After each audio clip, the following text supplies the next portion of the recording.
Olá, começa agora o JBR News de hoje e trazemos para você o resultado da eleição presidencial mais disputada da história do Brasil. Rodolfo, que eleição, hein?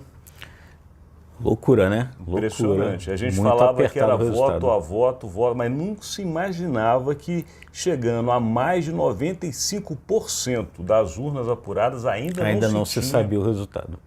É uma coisa impressionante, né, Alexandre?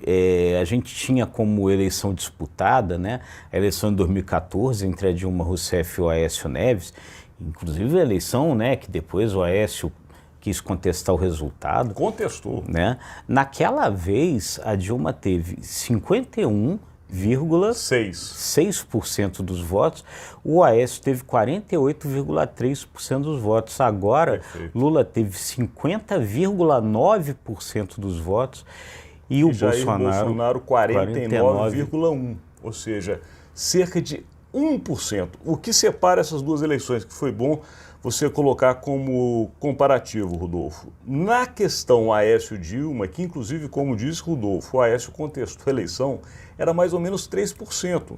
Agora foi mais ou menos 1%. Impressionante, né? Isso mostra realmente ali a divisão do país. Tem outros dados aí que são interessantes para a gente pensar na divisão do país. O Lula venceu a eleição, mas o Bolsonaro ganhou um número maior de estados que o Lula. Perfeito. O Lula ganhou em 13 estados, o Bolsonaro ganhou em 14 estados. Sendo que no caso do Bolsonaro, podemos colocar como uma grande surpresa São Paulo, porque não somente ganhou um ex-ministro de Jair Bolsonaro, que há pouco tempo atrás era desconhecido do mundo político, eleito por um partido de pouca expressão, como sigla, e que conseguiu ganhar no estado mais poderoso e rico do Brasil. Exatamente. Bolsonaro ganhou, né, no maior colégio eleitoral do país, o Lula ganhou no segundo, que é Minas, né, e teve uma votação expressiva no Nordeste, né. Agora, o que também pesou no final, Alexandre, é que ele teve uma melhora no Sudeste, uma melhora de desempenho no Sudeste, embora o Bolsonaro tenha sido melhor no total, o Lula teve uma melhora de votos no Sudeste, que ajudou no final chegar a esse resultado, né? E chama atenção não somente a questão do Brasil estar dividido, mas como ficou dividido. Porque quando você pega o mapa do Brasil ontem após a eleição, em Minas Gerais, quando falam que é muito reflexo do Brasil, conseguiu ter essa divisão. Minas Gerais ficou rachada como o Brasil. Metade de Minas, praticamente da metade do estado para baixo, o Bolsonaro venceu. Metade para cima, o Lula venceu. A Minas que é mais próxima do Nordeste, né? E o Brasil da mesma maneira. Se você cortasse o Brasil mais ou menos no meio, você terá essa divisão. É interessante isso. Agora, outro ponto também que a gente viu, Rodolfo, foi a abstenção, né? Que normalmente ela cresce e dessa vez diminuiu. Portanto, as pessoas se decidiram nessa reta final. Né? E realmente ali era a tarefa do Bolsonaro era de fato o tempo todo muito difícil, porque ele tinha que virar muitos votos. Mas ele teve, ao final, mais votos de fato. Ele obteve no segundo turno mais votos que o Lula, mas como o Lula tinha uma vantagem maior, Lula venceu a eleição. E agora nós temos aí um desafio pela frente, que é entender o que vai acontecer no Brasil, até porque o silêncio do presidente da República tem chamado muita atenção.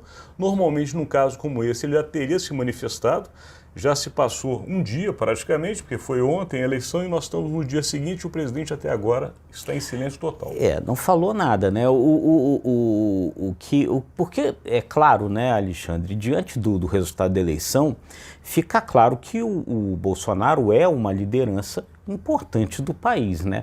Mas a cada momento de silêncio dele, o peso dessa liderança numa eventual contestação do resultado se dilui, né? Porque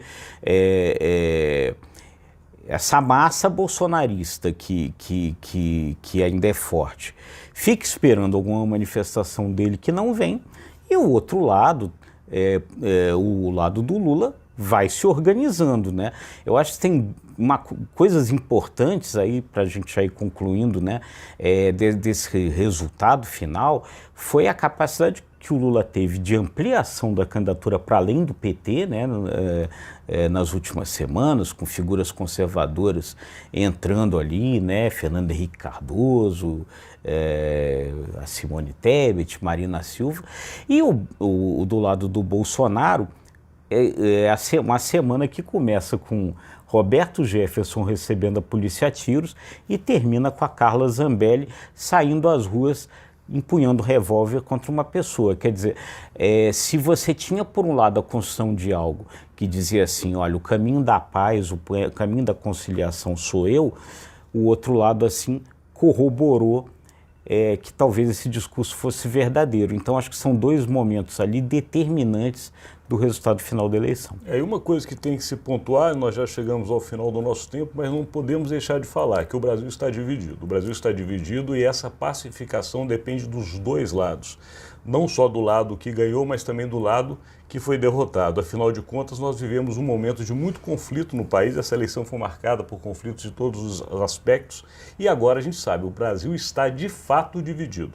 Vamos ver o que vai acontecer. E você do outro lado, acompanhe aqui, porque nós vamos trazer para você todos os dias a análise da política que acontece em Brasília, mas também em todo o Brasil. Lembrando também de agradecer aquela parceria sempre presente, que é justamente o programa Pão na Chapa da JKFM, que transmite esse conteúdo, o nosso grande parceiro, que é o Jornal de Brasília, e nós, Imagem e Credibilidade. Muito obrigado.